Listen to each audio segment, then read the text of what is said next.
Acorda, Sucupira!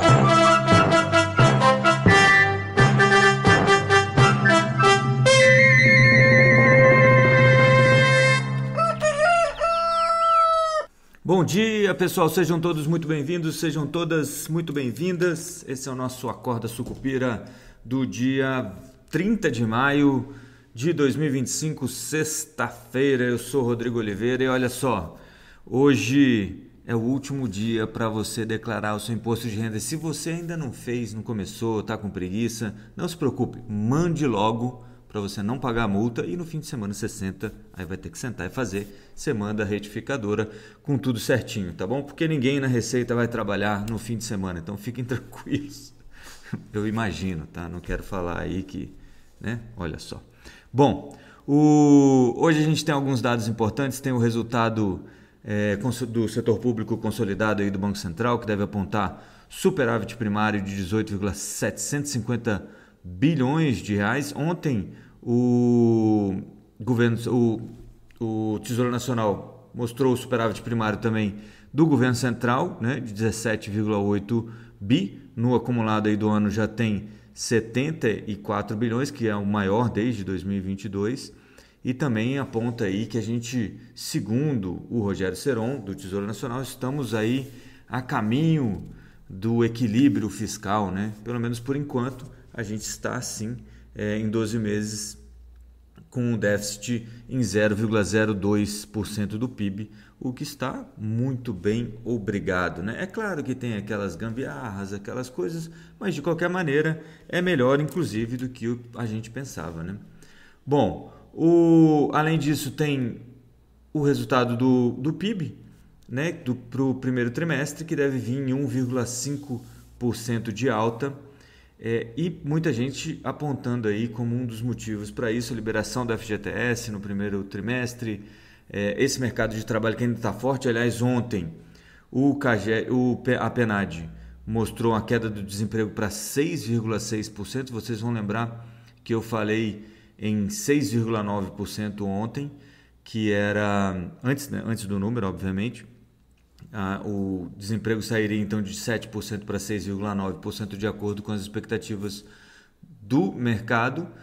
Eis que o desemprego caiu ainda mais forte do que o pessoal estava pensando, 6,6% a taxa de desemprego segundo a PNAD, o que fez com que os juros futuros ficassem um pouquinho parados aí, né? Subissem um pouco na ponta longa e caíssem um pouco lá na ponta, subissem na ponta curta e caíssem na ponta longa que tem mais a ver aí, segue um pouquinho mais os treasuries americanos, também tem essa expectativa do fiscal aí mais para frente, como é que vai ser isso para daqui a 10 anos, mas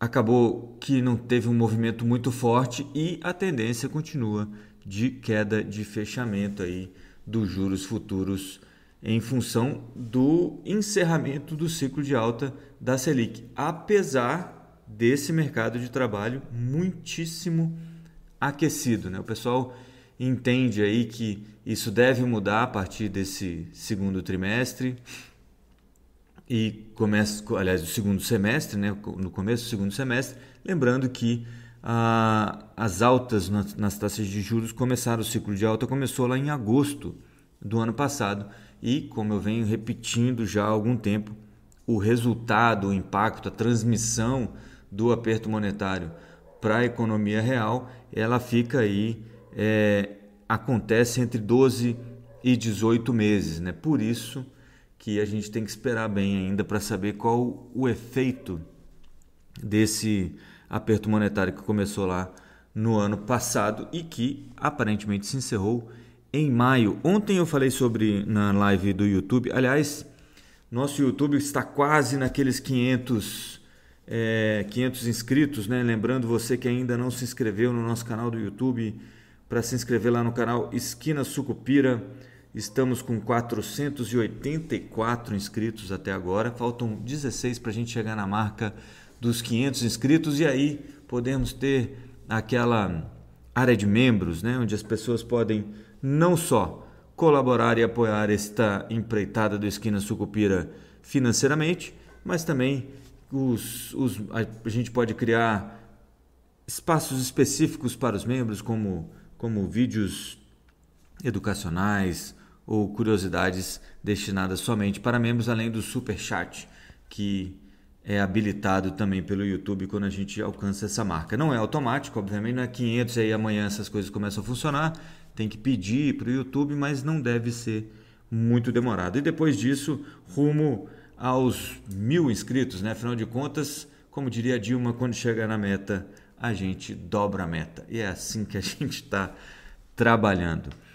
Então hoje tem esse resultado do PIB que deve mostrar força ainda da economia brasileira, né? Resiliência da economia brasileira. Pode sim assustar um pouquinho o pessoal dos juros. E eu estava lembrando que eu falei ontem da opção de Copom, né? A opção de Copom hoje, deixa eu até achar aqui para vocês, vou colocar aqui rapidinho.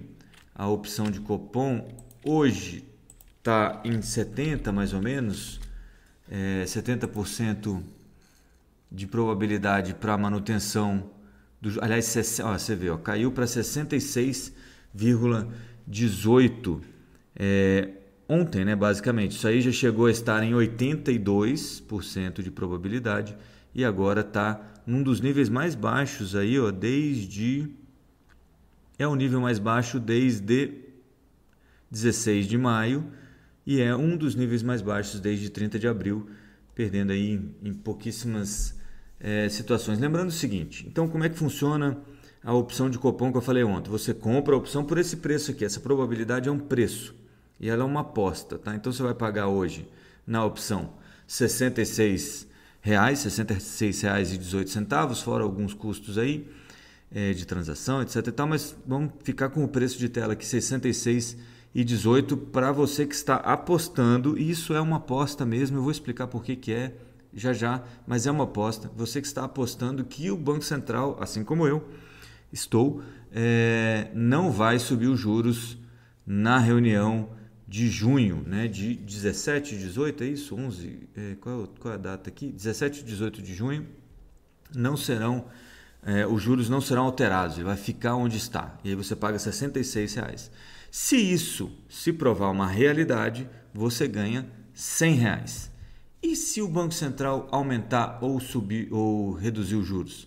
Você perde tudo que você colocou, entendeu? Por isso que funciona, como diria o nosso amigo Fábio, como uma bet. A bet da B3 é essa opção aí de Copom. Se por outro lado você comprar a opção de Copom que indica ou que aposta que o Banco Central vai aumentar a taxa de juros mais uma vezinha em 0,25 ponto percentual, você pagaria R$ 30. E se isso acontecer, você recebe R$ 100. Então, a conta que você tem que fazer é quanto que eu vou pagar e quanto que eu vou receber se eu acertar. Se eu errar, eu perco todo esse dinheiro que eu paguei. Basicamente é isso. Então, ou você leva ou você não, ou você perde tudo, né? Então, isso eu esqueci de falar ontem, deixar claro para quem for entrar nesse negócio, entender o que está acontecendo e quais são os riscos, né, que estão embutidos nisso. Lembrando que você também paga aí imposto de renda sobre o ganho, caso tenha ganho, né? Lembrando que o governo nunca deixa passar nenhuma oportunidade. Bom, além do PIB e da repercussão do mercado de trabalho foi ontem, mas o PIB, a repercussão é hoje e o resultado fiscal também é hoje. O resultado fiscal que deve ser positivo, já falei, o que é bom, né? O resultado primário aí em 18 bi nas contas do Banco Central. Além disso, a gente tem a reversão que aconteceu ontem naquela medida que derrubava as tarifas do Trump, então voltaram as tarifas do Trump. Obviamente isso ainda vai ter muitas idas e vindas, e aí tá que nem já estamos em ritmo de festa junina, né? Olha a tarifa, é mentira, volta tudo para onde estava, aí não é mais mentira e volta a tarifa, e assim será durante este mês e o próximo mês provavelmente, né? Já fazendo aqui uma alusão às nossas previsões que hoje saem mais tarde, aí às 5 da tarde, já estão prontas e saem hoje às 5 da tarde o nosso ex-oráculo Sucupira. Eu explico um pouquinho o que aconteceu para a mudança do nome, mas teremos aí um novo nome para o nosso oráculo Sucupira. E aproveitei, né, porque toda crise é uma oportunidade, então aproveitei para mudar um pouquinho o estilo, deixar um pouquinho mais palatável e agradável, mais amigável a vocês, né, aos nossos queridos ouvintes, seguidores e tudo mais. Então eu espero que vocês gostem, deixem os comentários de vocês lá. Tem uma pequena parte que é só para os que são assinantes pagantes no Esquina Sucupira, lá no Substack, que é a que fala exatamente sobre os investimentos, mas todo o panorama geral e as previsões gerais estão abertas para quem quiser. Se você ainda não é assinante pago lá no Esquina Sucupira e tem R$20 que você pode investir no Esquina Sucupira lá no Substack, é só ir até esquinasucupira.substack.com, Substack SUBSTACK, e se tornar então um assinante pago e ajudar a apoiar essa empreitada aí do Esquina Sucupira, que estamos nos principais canais de streaming, no YouTube e também lá no Substack. Beleza? Então é basicamente isso, só queria lembrar que o IOF continua dando pano para manga. Ontem o Haddad, ficou claro que ele está sob um ataque pesado, né? O Lula, inclusive, levou ele para um evento para tentar melhorar um pouquinho os ânimos. O pessoal falou bem dele, menos a Gleisi Hoffmann, que estava lá, mas não falou nada sobre o Haddad. E ela que já tinha dito por aí que, na verdade, o Haddad não tinha passado os detalhes do IOF para o Lula, então o Lula não sabia de nada, né, para variar, mas ela não saiu em defesa do Haddad. O fato é que está difícil para o Haddad, está difícil principalmente porque essa medida do IOF pegou muito mal, o Congresso está pesadamente contrário a esse aumento de imposto e inclusive o Hugo Mota ontem falou, o presidente da Câmara falou em 10 dias para o governo apresentar uma nova medida ou uma alternativa para o IOF. Inclusive, essa é uma das previsões que eu já tinha feito lá no ex-oráculo Sucupira, que vocês vão acabar vendo, que é que o governo vai voltar atrás sobre essa história do IOF e apresentar uma medida, e eu já vinha falando isso, né, durante a semana, uma medida que tente diminuir aí os impactos para alguns setores que ficaram muito incomodados com a alta do IOF. O problema é que se você insiste nessa medida, como o Haddad parece estar insistindo com essa história de não, ou é isso ou é nada, ou é isso, ou a máquina pública para, você vai acabar piorando a história com o Congresso Nacional. E também a ameaça de cortar emendas, bloquear emendas, não pegou bem, né? E o Hugo Mota falou sobre isso, inclusive, que para eles faz parte do esforço fiscal, se tem que ser feito, que seja feito. E aí botou um acelerador no grupo de trabalho da Câmara que está estudando aí a reforma administrativa, né? E isso o governo não quer nem ouvir falar. Então, tem muito pano para manga ainda nessa seara política que pode estressar, sim, os mercados. Lembrando que se o IOF cair, aí, amigo, você tem 20 bi para compensar esse ano e mais 40 bi para compensar ano que vem, né? Afinal de contas, isso tudo está lá naquelas previsões de receitas do governo para o orçamento de 2020.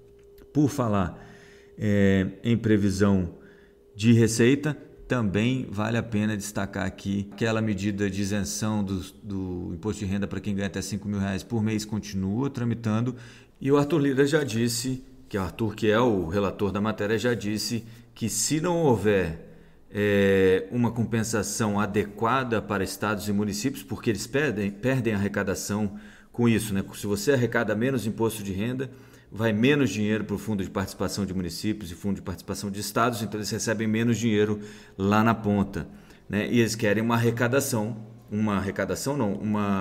ressarcimento por essa queda que eles terão na arrecadação. E isso é um lobby forte, principalmente no Senado, e quando chegar lá, essa matéria vai ter muita dificuldade para passar, de acordo com o nosso querido relator da matéria na Câmara dos Deputados, o nosso ex-presidente da Câmara, deputado Arthur Lira. Então ainda tem muita água para passar por baixo dessa ponte. Esse assunto está um pouco fora do spotlight, aí, fora da atenção da mídia, mas isso vai voltar a assombrar os mercados aí muito em breve, tá bom? Bom, eu vou ficando por aqui. Então, bons negócios a todos nessa sexta-feira. Bom fim de semana. A gente se vê na segunda-feira. Não esqueça de conferir o Esquina Sucupira, a nossa newsletter, no fim da tarde, hoje às 5 da tarde. E a gente se vê segunda-feira. Até lá, avante Sucupira!